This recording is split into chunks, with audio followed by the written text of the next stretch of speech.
You're listening to High Net Purpose with Joe McCarthy, where we are on a mission to uncover how leaders across different industries are allocating financial, human and intellectual capital in a responsible and purposeful way. Today we're speaking to David Goldberg, founder and CEO of Founders Pledge, a non-profit organisation focused on helping entrepreneurs and high net worth individuals use their capital as a force for good. In other words, philanthropy. Practically speaking, upon joining Founders Pledge, each member commits to donate a percentage of their future exit liquidity to charity. That's the money they make when they sell their business, with Founders Pledge then helping to guide their giving journey through a mixture of detailed charity research and philanthropic advising. Stay tuned as we delve into the world of social entrepreneurship, philanthropy, climate change, creating a community of entrepreneurs, and learn how to do the most good with your capital. This is our final podcast of 2023. We're looking to end it on a real high note, and I hope you enjoy the conversation. David Goldberg, pleasure to have you on the High Net Purpose podcast on a rainy afternoon in Soho. It sounds like the start of a Shane MacGowan song, rest in peace. So we're here at the Red Bull Studios, hoping that we'll have an adrenaline-filled conversation. So we met a while back through a client at Island Bridge, and I've got to know you a bit over the time. And I've got to know that you're highly intelligent. Thank you. Powers of persuasion are awesome. You are also highly resilient in having built the business that you have during a difficult period with COVID, etc. So I'm really looking forward to the conversation today to get into some of the background and what you do. And in terms of a final podcast for 2023, talking about purpose, this is the best that we could possibly hope for. So thank you for your time today. Thanks for having me and for doing this. Pleasure. So you launched Founders Pledge in 2015. You've got over 1,800 members, 10 billion committed to charity, of which close to $1 billion has already been donated. Offices in London, Berlin, New York, San Francisco. That's right. It's a bit more than $1 billion now, actually. I think. Is it? We last spoke. Yeah. Has actually gone into the charities through what you do. That's right. It's amazing, and we will talk through the model of how it works. But can you tell us about David pre-2015? So we'll go way back then, I guess. Okay. So I'm from California originally. Very sort of working class family, normal childhood, you could say. But I sort of realized quite early on in my life that, at least I thought as a young person, that if my parents just had more money, life would be better. They'd be happier. We'd be happier. Yeah. And I sort of decided when I was in my teens that I was going to go make a lot of money because that was going to drive happiness. So I dropped out of high school when I was 17 to go start that journey. Got a job when I was 18 in finance, and that was like a pretty formative couple of years. Because dropping out of high school when you're 17, was that very unusual where you came from? Right. Yeah. Okay. Not the norm at all. Okay. But it was I didn't really enjoy it. It was clear that I didn't enjoy it. I wasn't nailing high school, basically. Okay. Yeah. But I was ambitious and driven and hungry, and I talked my way into a job at a private bank in LA when I was 18. Okay. Which I happened to be pretty good at doing what I was doing. Spent 3 years there. Really cut my teeth on something that was quite hard. Yeah. These days it would be called like a toxic workplace, but back then it was just like what it was. Yeah. And in 2005, end of 2005, I realized that if I didn't get out of this place, that I was going to spend the rest of my working life there, and it seemed not very nice and not very enjoyable as a thing. Yeah. Anyway, I'm going to make a long story much shorter. I moved to Europe for the first time. Yeah. Never having left the US before. Ended up in Berlin in 2006. Started a business there, sort of by accident, solving a need that I faced, when I moved. And a couple of years later, I sold it and found myself with more than I needed, in a very lucky position. And actually, like the through line of most of my life, I find has been luck. And when you talk to very successful entrepreneurs, that also happens to be a thing that, pervades most successful journeys. And it's not that luck drives everything. It's that luck plays a really consequential role for a lot of success out there. And this luck basically meant that I, had a better a better lot in life, a better start to life than a lot of people have. Yeah. And that carried me through into, selling this business, and Founders Pledge is a direct result of that success and the problems that I faced in trying to give away money to charity thoughtfully. And so, because talking to you, you are in the philanthropy charity sector per se. Yeah. But it's like talking to an economist quite often in terms of how you are a investment consultant in terms of asset allocation, how you look at what you do, etc. Yeah. And that became sort of self-taught over those years. Is that? Yeah. I mean, I think there was some really obvious synergies and similarities between how one thinks about, running a business and sort of commercialization and economies of scale and efficiencies in running a business, and how we can also think about philanthropy. Like, these are very similar endeavors. Yeah. When you invest money, you invest to drive alpha, to make more return, all equal. And we use our brains and numbers to inform decision making.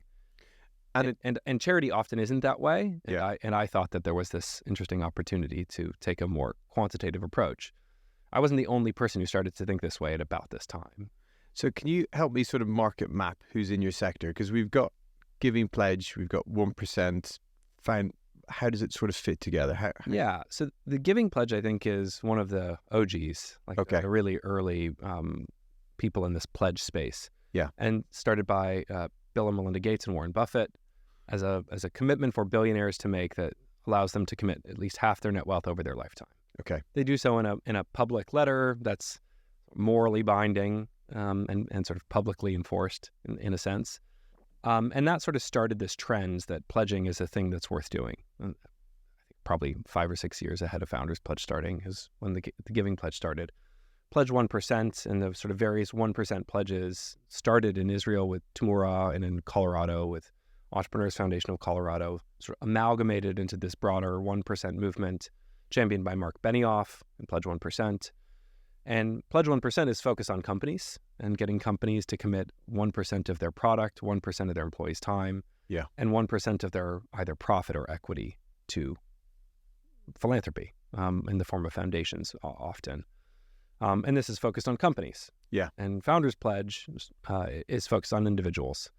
So it's not focused on billionaires. No. But you have a few billionaires on your roster. So it's focused on getting individuals, founders of technology companies, to commit a percentage of their future potential exit to go to charity. Okay. And the idea basically is that it's much more difficult to commit to give away money when the dollars, pounds, euros are in your bank account, especially when there's a lot of zeros there. It feels like taking a pound of flesh often, unless you're like a billionaire, in which case it becomes a necessary thing to do. But for everyone else, it often is hard at that point in time to think about okay, how do I give back? And so my idea was, let's get people that have high wealth potential to commit to give back before they've actually made anything, while they're still on the journey. Yeah. When we really discount the future quite strongly. Yeah. So it's easy to give away 5, 10, 15% of something you haven't yet made. Got it. Okay. So it is, it's when they exit, when they sell the business, they've before then made this commitment to give X% to charity. That's right. How did you figure out what the right number was? Well, we didn't get it right at the start. Okay. Actually. I always thought 10% was the right number, but I tested that amongst a group of people, and the feedback I got was, wow, that seems like a lot, like a pretty punchy percentage really early on. Okay. So we started to have a floor at 2%. And we would say this was a good learning, you commit at least 2% of your personal exit proceeds to charity. Yeah. Wouldn't you know it? The vast majority of people pledge 2% because we anchored 2% in the actual pitch. When we stopped using 2%, pledges went higher. So we've since increased the minimum, and it's now 5%. But the average pledge today is almost 13%. Almost 13% of the value of the business that they will sell in the Not the value of the business, the value of their percentage of that. Got it. Personal stake in it. Okay. So, was that the purpose of the business on day one, or has it evolved? No, I mean, I think the pledge mechanism was always in service of something else. The purpose of the business was to help people give better. The idea being that giving better is a thing that can affect the world positively and the people within it positively. And the personal driver for you to do this, was what? I know you saw a need, but was there something bigger driving it? Or Well, I think like most entrepreneurs, when they look at a problem, they ask, how big is the problem? Yeah. And like, what does the potential solution look like? And if we solve this problem, what does it mean? If you start a business that makes money, like a startup, Yeah. then it's, what's your TAM? Yeah. How many people can you sell to, and how much is that market worth? Yeah. And I did a similar exercise, thinking about what is the TAM of philanthropy, of charity. How much money gets donated every year? And TAM is total available market. That's right. Just because we've had some criticism for us using too many acronyms. Too much jargon. On the so what's the size of the giving that's taking place globally? It's enormous. Yeah. Right? Like tens of billions of dollars per year from individual giving. Yeah. Hundreds of billions, like low 100 billion. Yeah. From total foundations, government aid going into the impact sector. Like, it's a crazy amount of money. And there's 10 million charities on the planet. And many people give to charity, like many. There's not actually clear numbers on how many individuals give to charity every year, but we assume that it's more than half the global population of the global north. Yeah. And often it's done really poorly, not out of any intent to do it poorly, but because it's quite difficult to do well.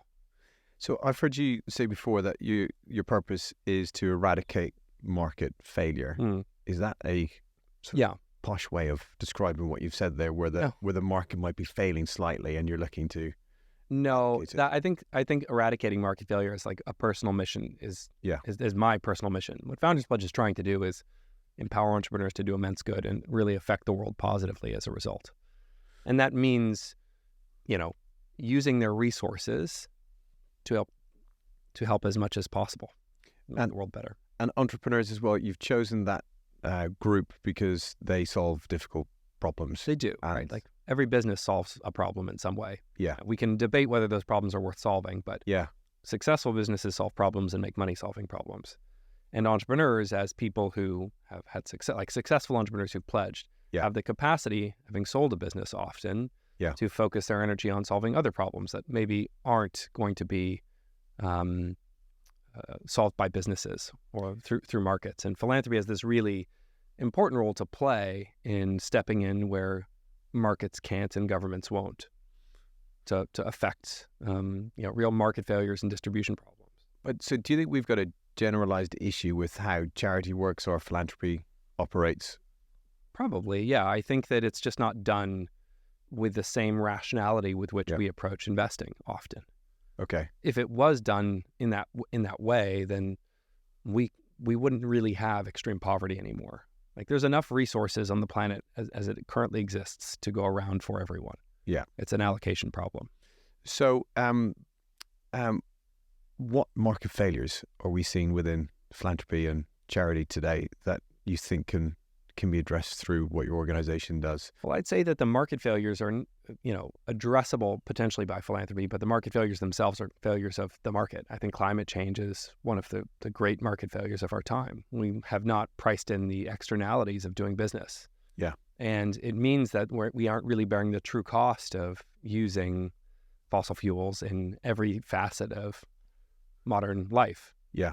We just aren't. And because of that, because we don't internalize these externalities, the market is failing. And the result is we're increasingly, the planet is becoming increasingly less habitable.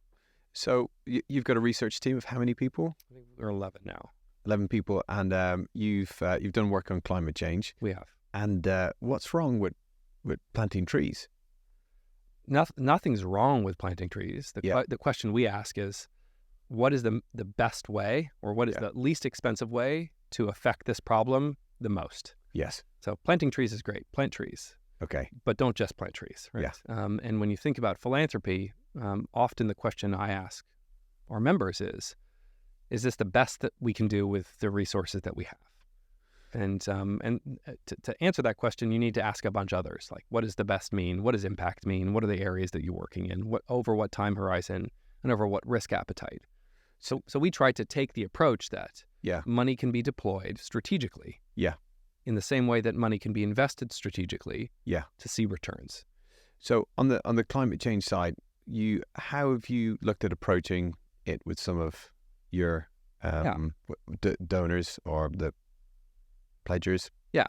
Um, So we've tried to understand where we can have a meaningful influence on Mhm. climate, Yeah. given that it's become a pretty important and well understood issue for everyone. Yeah. Climate philanthropy is on the order of $4 billion, I believe, in the U.S. in 2022. Okay. And our members have committed $10 billion in all, of which $1 billion has actually come due. So of which a percentage of that is allocated towards climate. So it's like not a very huge amount of money in the scheme just Yeah. of U.S. climate philanthropy. Yeah. So given that we have much less money in relative terms, we need to figure out how to use that money so that we can punch much, above our weight, basically. And so that's trying to find these opportunities that have extreme leverage in them, where other philanthropists aren't funding, that Yeah. have the potential for to move the needle in a meaningful way. And often this focuses on policy advocacy, advancing innovation economies, paradigm shaping, and ensuring that as we go to solve many of these climate issues using Yeah. technology, we are creating the right incentives for investors and the pure capital markets to pour money into nascent industries and nascent sectors so that they can become more well-developed and cheaper with time and scale. Because your team is quite data-driven and very, very data-driven. So when you look at the issue of climate change, sort of summarize, rather than just going for the low-hanging fruit or where there's plenty of other capital going at the moment, you're looking for where there can be a multiplier effect, Yes. a leveraged effect on the money that the donors are putting in to those areas. We want to work in spaces that other people aren't. Can you give us some other areas where your team have gone with the research?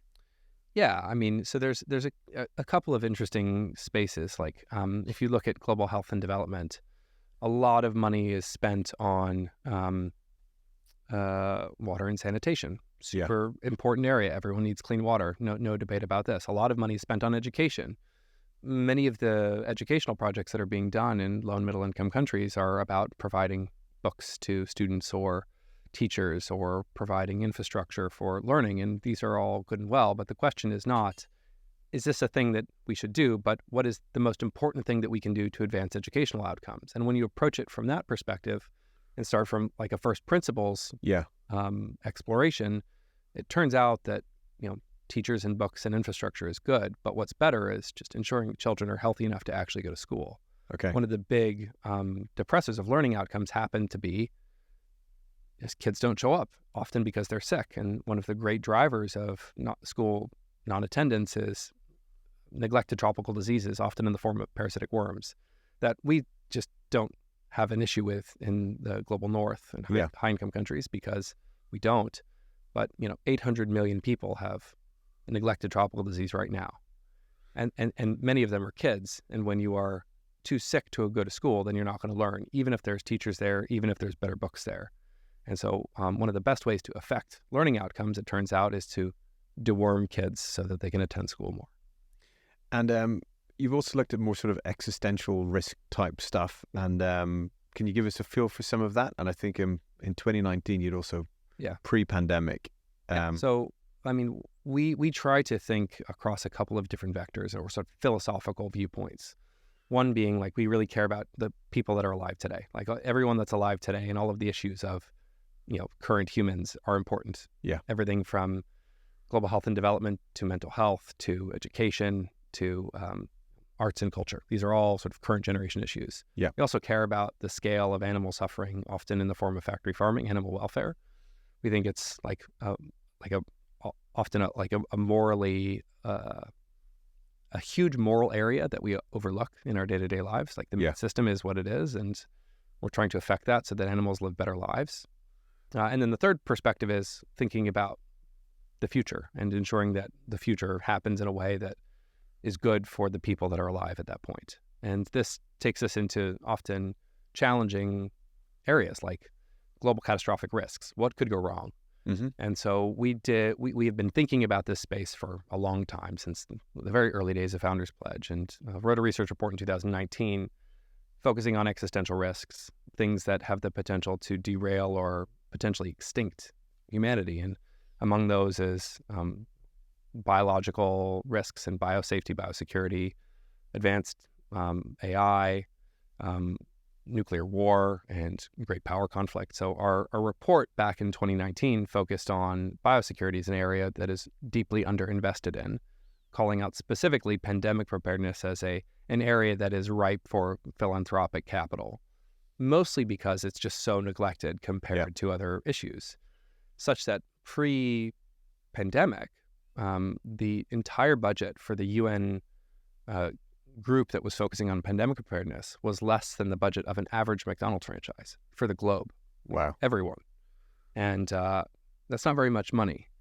And so this presents an opportunity for philanthropists to step in to fund things that governments aren't, and other philanthropists aren't focusing on because it's a tail risk. Like it's a lot of things have to go a specific way for a pandemic to happen. Yeah. But they do happen pretty reliably over the course of time, in fact. And so we have been advocating for pandemic preparedness work and have been funding it for a long time now. So funding the Center for Health Security at Johns Hopkins and other institutions that are providing that have provided the infrastructure during the pandemic for information to disseminate quickly across government. How involved do the founders get in the work and the research that you do, if at all? Often quite involved, right? Okay. But it depends on the person and their situation. Entrepreneurs are a bit like cats. Like everyone is different. They have their own perspectives. They do things at their own pace in their own way.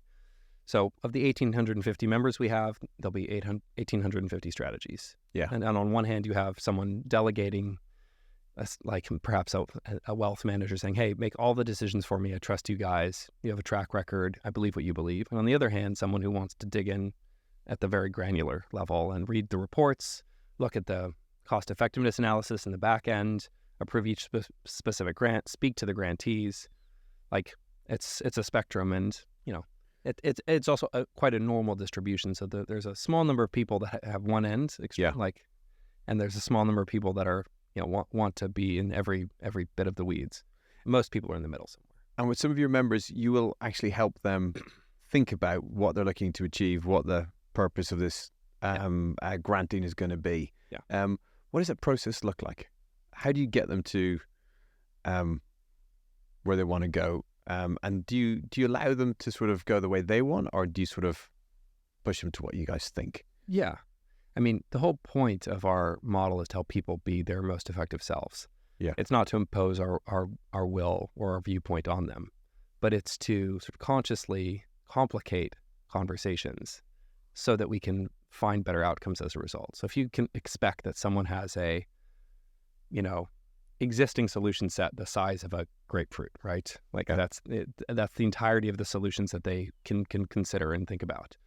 I'd like to challenge the assumptions that underlie that solution set to understand, actually, is it bigger? Is it the size of a basketball, or maybe even bigger, like the size of a globe? And so we start by asking, what are the things that you value? And often people are thrown by that question, like, well, what do you mean, what do I value? I value lots of things. Yeah. Like we dig in, and we ultimately do some version of 20 questions or 100 questions until we get to the real root of the value system that our members live by. And it's interesting to see that often husbands and wives or partners think they have very similar values until you get down to the really intrinsic layer, the sort of the root of it all. And it turns out they actually are quite a bit different, even if they seem very similar at the very top. And so we try to get to that sort of intrinsic value set, the values that they want to impart on their kids so that their kids go forward and lead good lives, so that we can then optimize for those values rather than necessarily the sort of top of mind lived experience that is subject to all of the biases that we deal with every day, like the saliency and recency biases, the things that mean that they aren't actually living their truest sort of purpose. So you've gone there from almost like a economist, data focused team to, I don't know, psychologists, sociologists, trying to find out what the intrinsic motivations are. So you'll use the lists, you'll challenge them on their thinking. Yeah, we want to expand the solution set so that at the end of the day, they've started and some were small, and they've expanded somewhere big. And sometimes our members have like very specific views that, despite going through this process, remain unchanged. And that just means they have a very clear sense of what they care about. We can optimize for that as well. And any trends or patterns in terms of the intrinsic drivers for the cohort of members that you... Yeah, I mean, a lot of our members hew towards similar sorts of ideals.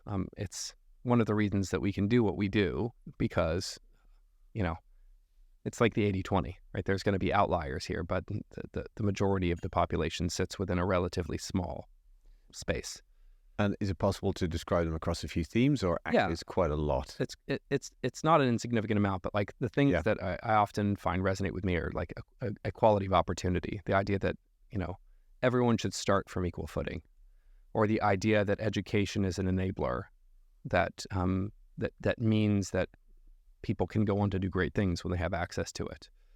Freedom of movement or agency, the ability to like live in a world where they aren't curtailed by the government, that inhibits their ability to be happy. So these are some of the things that like sort of that are constants in there. You used the term earlier on, impact alpha. And in the investment space, alpha is usually outperformance above the benchmark. That's right. So what you're saying is that you think it's possible through your research to get better impact than other people who donate. Well, yeah, absolutely. I'd say that that's like the underlying value proposition for why people join Founders Pledge, or at least one of them, which is if you could go on your own as a single person or as a family and do the same thing as a team of 64, then that's special and you should, right? But often you can't, not just because there's only 2 of you or 3 of you, or even 4, let's say 4 generously, but because you also have other interests and other things, and you're sort of focusing your energy on stuff that makes you happy. It's the reason why people work with Island Bridge, like this, the same reason, because you're experts, you have a track record, you've demonstrated that track record, and you're better allocators and better allocators of capital and more efficient with your time as a collective than any one of your clients could be on their own. They trust you to make decisions because you're better at it. And in the same way, you know, we are a big team that brings a very quantitative, rational first approach to understand how their philanthropic dollars can produce the biggest impact return. By thinking about investing in philanthropy differently, we are doing a disservice to the world and a disservice to our philanthropy, because it is the same basic concept. Input to output. It's obvious you've got the capability to gather assets in your space in an amazing way. Then you're able to work with the members to define what they're looking to achieve. We can see through some of the papers that are out there publicly how you guys have very cleverly, smartly come up with some great thesis around sort of more kind of macro things into micro and how it can be affected. But if I was to push you on the impact alpha of choosing the organization that the money's going to go to, how can you differentiate in that space? And any examples that sure, if it's possible to talk to. So we build cost effectiveness analyses for every charity that we recommend. Let's not even call it a charity. Let's say every funding opportunity that we recommend. And the nature of our model is such that funding opportunities become more or less valuable or impactful based on how much capacity they have to absorb more capital. So in the same way, think of it as that you can only put so much money into an organization before it ceases to be able to use your next dollar effectively. Okay. A diminishing return on the next amount of money coming in. Returns. That's exactly right. So you can overfill a pot and have it spill over and the water go to waste. Yeah. Or you can fill it just right. Yeah. And have it be perfect. And so our goal here is to find the best marginal dollar use for each opportunity and to fill it exactly to that amount and no further. And when something becomes fully funded, what once was the most high impact thing perhaps on the planet no longer becomes that. No longer is that, at least for that moment in time for this year, because there's no more counterfactual value that we can create. And so we don't talk about effective charities because it makes a value judgment about a charity. And that's not we're not in the business of doing that. We make claims about the effectiveness of a specific type of intervention, a funding opportunity. And so we look at funding opportunities and benchmark them against a very good nonprofit called Give Directly. They do unconditional cash transfers to the ultra poor and low and middle income countries. It's a very, very good nonprofit that does sort of pioneering work and has for many years now. And we look to charities that are can perform better from a cost effectiveness perspective than Give Directly can. And what that means is we talk about units of Give Directly equivalent impact. So it gives some context for understanding Multiples, basically. Okay. And in terms of the organizations, what can they expect in terms of, due diligence and interrogation by David and the team? Certainly not by David, but mostly by the team. Yeah. So we spend most of our energy in advance of making a grant to understand what we think the outcome of that grant will be. We do modeling. We talk to the charity. We first sort of look at the cause area, the entirety of the space. So by the time we get to a funding recommendation, we will have gone from a cause area investigation that says this is a space worth putting energy and resource into, that looks at the size of the space, the neglectedness of it, given sort of the funding environment globally, and the tractability we think of that space. Do we think we can fund solutions that will work? We then look at interventions. We look to the academic literature and the research that's been done to understand the impact that is created across various interventions. And this is from the perspective of often hybrid metrics like quality-adjusted life years or disability-adjusted life years. And these are outcomes rather than outputs. We look to things that are more cost-effective than less. And once we've identified a type of intervention, then we identify charities implementing that intervention in a market that's necessary. So by the time we've gotten to the charity and we dig into quite a bit of depth with that organization, we will have spent 6 months thinking about this space and the intervention landscape within it. So by the time we get to a funding recommendation, we've spent 300 human hours thinking about it and writing about it and modeling it. And then we do all of the legal technical diligence to ensure that we can grant to it and that the organization is well run, they're transparent, they have safeguarding policies, all of the very standard due diligence stuff that every grant maker is going to do. But to get to the point where we think that this is worth funding, it's like an order of magnitude more time than almost everyone else. So I see a variety of different philosophies as to how much measurement and how much you should target or restrict actual donations that you're making. So I guess the first question is, do you then put lots of KPIs around them? Can that create a sort of Schrodinger's cat type thing where you're measuring for the wrong thing? And then secondly, will you say, we'll give you this money, but you have to use it for this purpose? We don't give restricted funding typically. By the time we've identified a nonprofit, we have faith and belief that nonprofit is going to use the money as effectively as possible given their needs.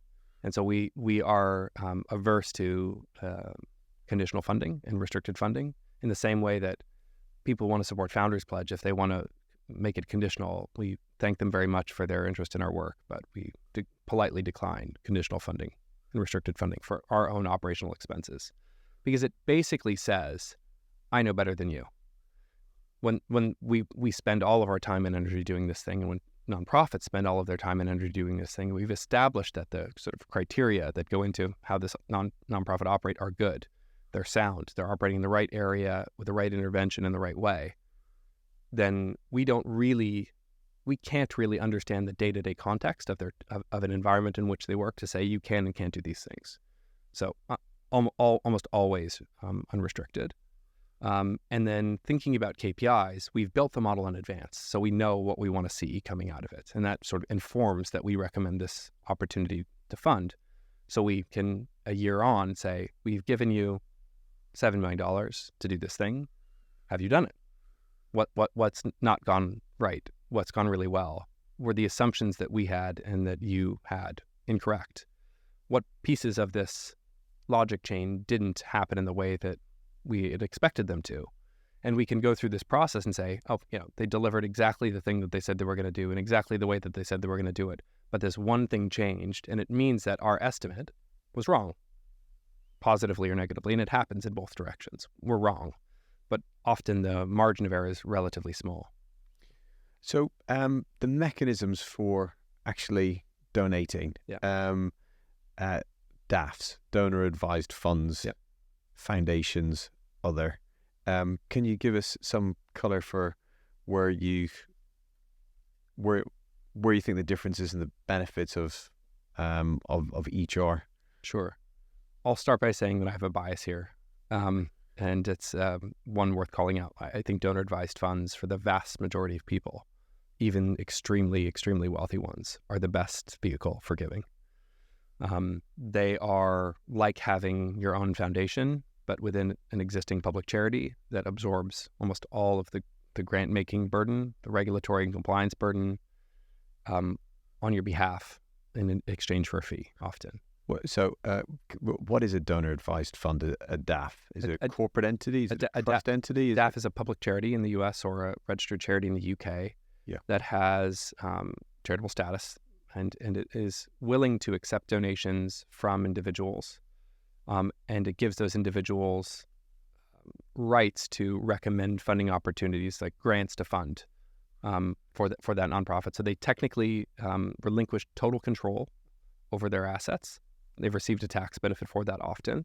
And then they have a ring-fenced account within that charity's books that they can do their grant making through.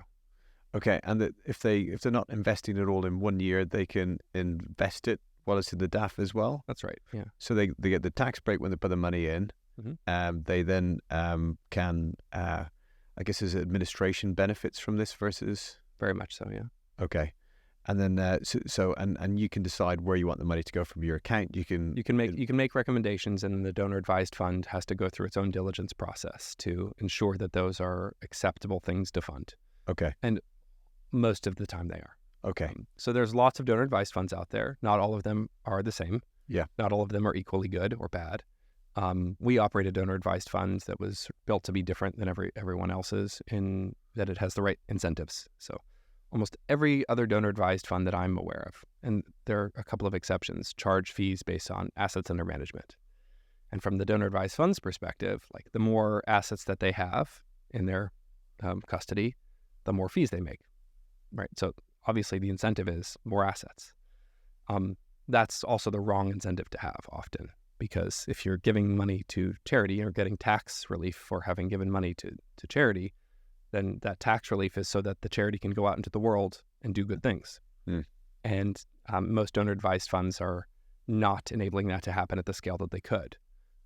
The donor advised fund that Founders Pledge operates is available to our members, and it's a zero cost. So we don't charge fees based on AUM. We don't charge fees full stop.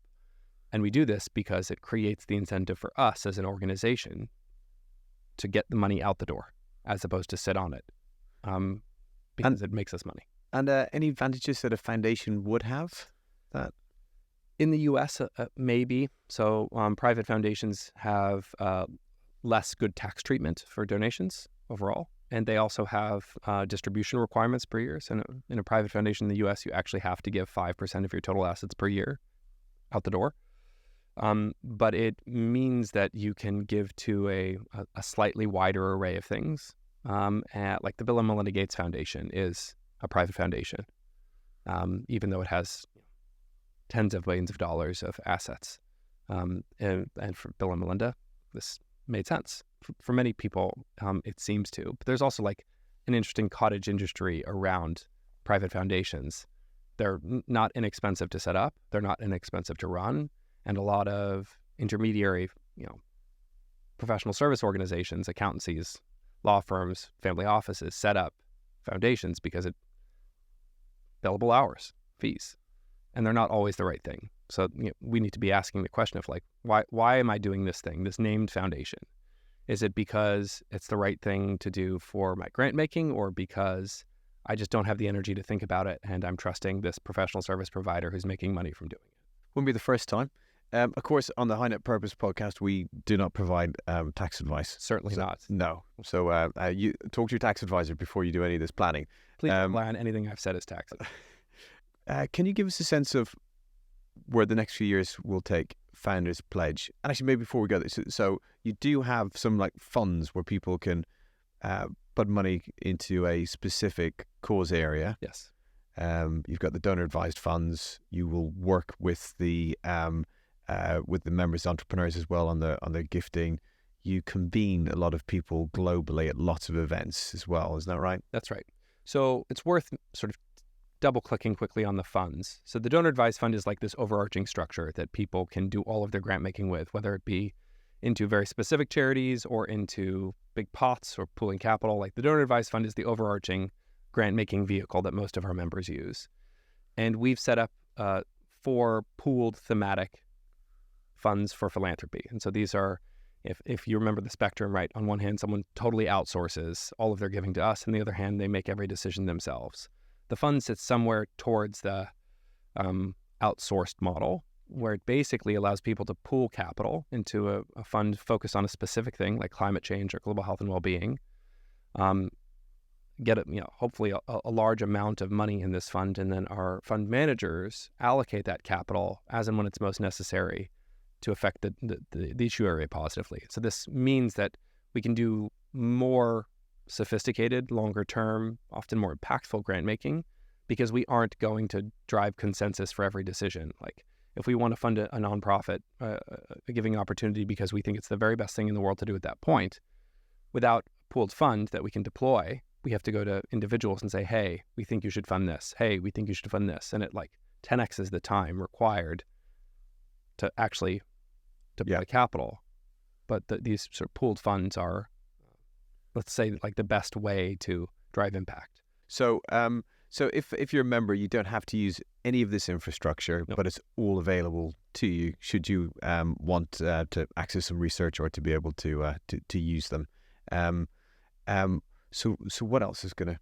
Oh, actually, just on the when you bring entrepreneurs together, because I guess that's quite a big thing too, isn't it? When you've got a group of people who are in pursuit of what their purpose is and what they're going to do with their capital, convening them, I guess, generates unexpected outcomes sometimes. For sure. I mean, it's going to sound silly to say, but it's often like pretty lonely being the CEO or founding a company, and like it's a pretty specific type of loneliness. It's not to say that like it's better or worse than other types. It's just like it's a specific journey that people go on. I get it. And so bringing people together who are not only on this specific journey, but have also committed to give back of their success, means that we're bringing together a really value-aligned group of people, often from really different backgrounds, and providing them the context and the safe space to explore, like, what does success actually mean? It's not really, the size of the yacht, or that I fly, or that they fly privately, or whatever it is. It's like, how can we affect the world positively? And it's almost always better to do things in community than it is to do it alone. And so one of the things that we aim to do is coordinate our members for better decision making, so that rather than a single person focusing on the climate crisis and another single person focusing on the climate crisis and 25 other more single people focusing on the climate crisis by themselves, we can create a community of people aligned, communicating and moving in the same direction with the same pace. And is it workshop, or is it sort of? So we do about 30 events per year. These tend to be small dinners, 15 to 20 people. We do a couple of retreats per year that are multi-day. We do workshops. We do socials.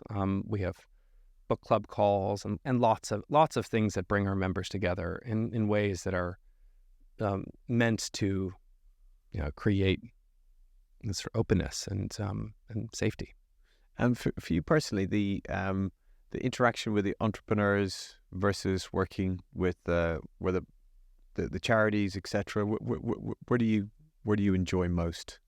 Depends on the day. I mean, I quite like a lot of it. Thankfully, right? It's nice to enjoy your job most of the time.